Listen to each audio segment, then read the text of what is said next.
Ramazan ayı, orucun dereceleri, açlığın manası, Kadir Gecesi ve daha fazlası bu kitapta. Ruhu Allah'a yükselten oruç. Cemal Nur Sargut sizin için derledi.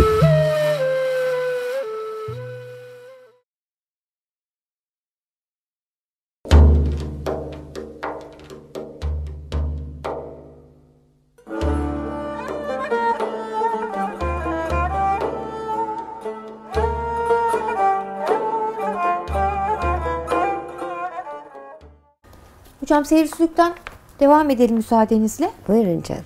Müritle mürşidin buluşması hasıl olduktan sonra bir şey var, meşhur bir söz var. Mürşidi olanın sırtı yere gelmez. Bir tecrübe sabittir. İnsan bir hoca bulduktan sonra hakikaten sırtı yere gelmiyor ama insanlar şey anlıyor. Yani bundan sonra oh benim arkam sağlam. Sürünüyor kızım, sürünüyor. Yani. Sırtı yere gelmiyor da sürünüyor. Yatamadığı için sırtı yere gelmiyor. Evet. Diye de mi anlamalıyız? Evet tabii öyle de anlamalıyız. Ayrıca da dışarıda kalsaydık ne kadar rezil ve ahlaksız olacaktık. Çok şükür hocamız bizi aldı diye de düşünmeliyiz.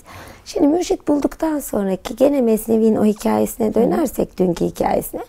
İlk iş mürşitle mürit birbirini denerler. Bu deneme sırasında acaba hakikaten sen benim mürşidim misin? Sen benim müridim misin? Ben hocamdan da onu gördüm. Yani birden kabul edilmeyiz biz. Bakarız. Biz o mürşitle Allah'a ulaşabiliyor muyuz? İçimizde huzur duyuyor muyuz? Yoksa bir mürşide gidip de ben gittim buna talebe oldum diye adam olmaz insan. Evet. Önce ondan hakikaten feyz alabiliyorsa o onun mürşididir. Orayı test etmek lazım. O rahatlama olduktan ve mürit mürşidinden huzur duyup onun hakikatiyle Allah'a ulaşmaya başladıktan sonra tam teslimiyet gerektirir. Artık ondan sonra soru sormaz. Buna biz akıl kurbanı kün pişi Mustafa diyoruz. Yani Hz. Mustafa'nın hakikatine kadar aklını kullan. Ondan sonra aklını bir tarafa bırak. Çünkü aklın Arapça bir anlamı da köstektir. Köstek Allah korusun bizi Allah'tan uzak tutar. Bu bakış açısından bu denemeden sonra bu sefer mürşit bizim nefsimizi ele alır. Oradaki mürşidin, hikayedeki mürşidin cariyenin nabzını tutması gibi. Nefsimizi ele aldığında, cariyenin nabzını tuttuğunda cariyeyi konuşturur.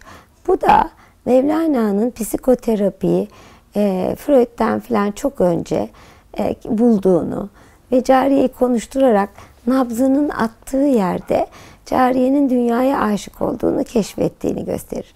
Nefisler dünyaya aşıktır, mürşit onu fark eder. Ve tabii ki süründürürden kastım, o güne kadar nefsinin her yaptığını güzel gören insan ilk defa nefsinin hatalarının farkına varır ve mücadeleye başlar.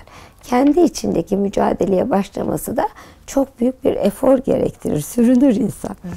İşte bu mücadele sırasında en büyük silah hocası vasıtasıyla Allah'a karşı duyduğu aşktır. Aşk, Allah'ı her yerde hissetmesini ve onun gücüyle, onun rahmetinin insan üstüne devamlı yağışıyla kendiyle mücadele etmesini sağlar. Bize potansiyel halde bulunan enerji, durum enerjisi, bu Allah'ın aşkının gücüyle kinetik yani fiil enerjisi haline dönüşür. Bu şekilde de mücadelemiz artar. Yaptığımızdan utanırız, azarlasak, kırsak üzülürüz ve dolayısıyla hizmete yöneliriz. İşte bu hal sülûğun en doğru halidir. Öncelikle sabır mı gerekiyor hocam? Çünkü insan kendi aklının istediklerini kenara atmakta zorlanabilir yani. Evet ama mürşidi söylüyorsa hakikaten sabretmesi de kolay oluyor. Yani burada önemli olan Allah'ın hoşuna gideni yapmak. Yani şöyle bir ikilem yaşıyorsun Eylül. Acıyı duyuyorsun, yanlış hissediyorsun. Kendi hatanı görüyorsun ve ondan çok utanıyorsun. Fakat bir yandan da o hatanın seni ilerletici güç olduğunu idrak ediyorsun. O hata sayesinde aczini idrak etmeye yöneliyorsun. Ben kulum, aczimi bileyim, son noktayı kendimin koyamayacağını bileyim, gayrete devam edeyim diyorsun. İşte bu hal kalbinin içinde bir huzura sebebiyet veriyor. Bu halin oluşması için rabıtanın devam etmesi lazım. Mürşitle irtibatın devam etmesi lazım. Bir de çok enteresandır. Ben ne zaman bir sohbet yapsam ki kendime ait değil o sohbetler, şu sözü duyarım. Bütün problemlerimi ve sorularımla geldim. Cevapların hepsini aldım. Aslında Allah okuluna cevap verecektir. Birisi vasıtasıyla cevap verir. İşte burada önemli olan senin soru ve sıkıntılarla mürşidin huzuruna gelmen ve mürşidin ilmi sana o soruların cevaplarını bir bir vermesi ki tekamülde sadece birebir konuşmak değil, bazen işte bu şekilde sohbette cevap almak, bazen de hiç konuşmadan. Yani ben onu çok etkilenmiştim. Sami anneyle bir gün 20 dakika karşılıklı oturduk, çıkarken sustuk. Çıkarken buyurdular ki ne güzel sohbet yaptık değil mi Cemal Nurcuğum? İşte o zaman da gözle yıkayarak vücudunun o aşk ihtiyacını gidererek seni irşad ederler. Öyleyse nazarın irşadı vardır, sözün irşadı vardır. Hareketin içinde, felaketin ve sıkıntının içinde mürşidin yakınlığının irşadı vardır. Hepsiyle tekamül edersin. Çok güzel. Bu sohbetin esasını şeye bağlıyorlar hocam. Bilirsiniz Hazreti Peygamber Aleyhisselam'la Hazreti Ebu Bekir Sev mağarasındayken sohbet ediyorlar.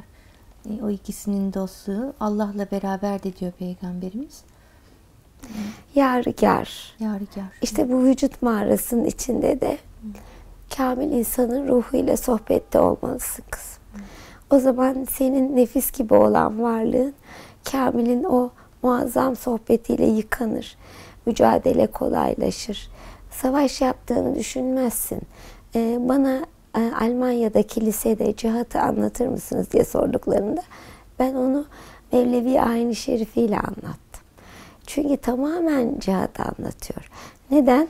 Sen bir kere abdest alıp giriyorsun, sırat-ı müstakimde yürüyorsun, mürşidinin karşısına geliyorsun, mürşidin önünde boyun kesiyorsun. Önce müzik başlamadan önce Naat-ı Nebevi ile peygamberden izin alıyorsun. Bak bunların hepsi çok önemli. Sonra müzik, bütün enstrümanlar senin bu manevi cihatında hızlandırıcı, enerji verici etken oluyorlar. Ve ondan sonra insan sesi ve sonra dönmeye başlıyorsun. Tıpkı Kabe'nin etrafını tavaf eder gibi. İşte bu dönüş insan hayatını çok değiştiriyor. Hareket. Hareket insanı hakikaten Allah'a yaklaştırıyor. O bakımdan çok önemli.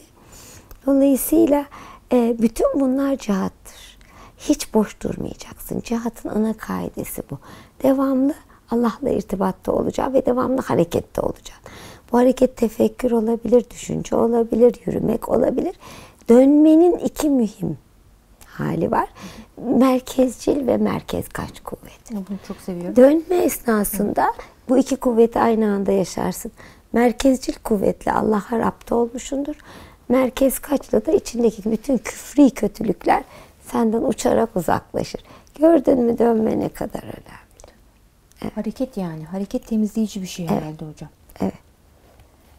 Seyri Suluk'ta seferin de o zaman şeyi var herhalde hocam, bir fonksiyonu. Sizi de maşallah ömrümüz boyunca yani hep seferde bulduk. Çok huzurda bulduk, seferde de bulduk. Çok faydalı herhalde ne hocam. güzel. İnşallah dediğin gibiyimdir. Sefer hem seyahat demek hem kendi vücudu içinde sefer etmek demek. Yani Peygamber Efendimizin şükredici kul da mı olmayayım diye sabaha kadar ibadet yapıp ağlamasında niye bu kadar çok Allah'tan tövbe ediyor dediklerinde bir evvel kaldığı isimde çok kaldım diye özür diliyor diyorlar. Demek ki Allah'ın her isminin tecellisine doğru sefer etmemiz gerekiyor. Bir saniye önceyle aynı olmayacağız. Dündür cancağızım. Şimdi yeni şeyler söylemek lazım lafı. Aslında dünle alakalı değil. Bir dakika önceyle alakalı. Her an tekamülde, her an devamlı hareket halinde olacağız. İşte bunu sağladığımız zaman ancak seferimizi tamamlamış oluruz. Tamamlanmak bu alemde de olabilir, öbür alemde de olabilir. Kıyametle de bitebilir. Yeter ki idrakimiz olsun kızım. İdrak diriliş demektir. Dirilirsek her hareketteki Allah'ın hikmetini görür ve Allah'la irtibatımızı daim tutarız. Kuldan hakka giden yolun sonu vardır diyorlar da neticede Allah'a kavuşmak. Allah'la birlikte yapılan sülûkun ve yolculuğun sonu yoktur buyuruyorlar. O kısmı artık bilemiyoruz. Ay ne güzel söyledin. İşte buradaki en önemli nokta tenezzüldür. O bize tenezzül edecek kadar biz onu davet edelim. Her kim benimleyse ben onunlayım demiyor mu? Öyleyse biz onunla o kadar bir ve beraber olalım ki O bize doğru tenezzül etsin, eğilsin, hakikatini göstersin. O zaman yaptığımız yolculuk onunla birlikte olur. Allah ayırmasın Amin. yolculukta. Çok teşekkür ediyoruz Rica hocam. ederim. Güzel muhabbet için sağ olun.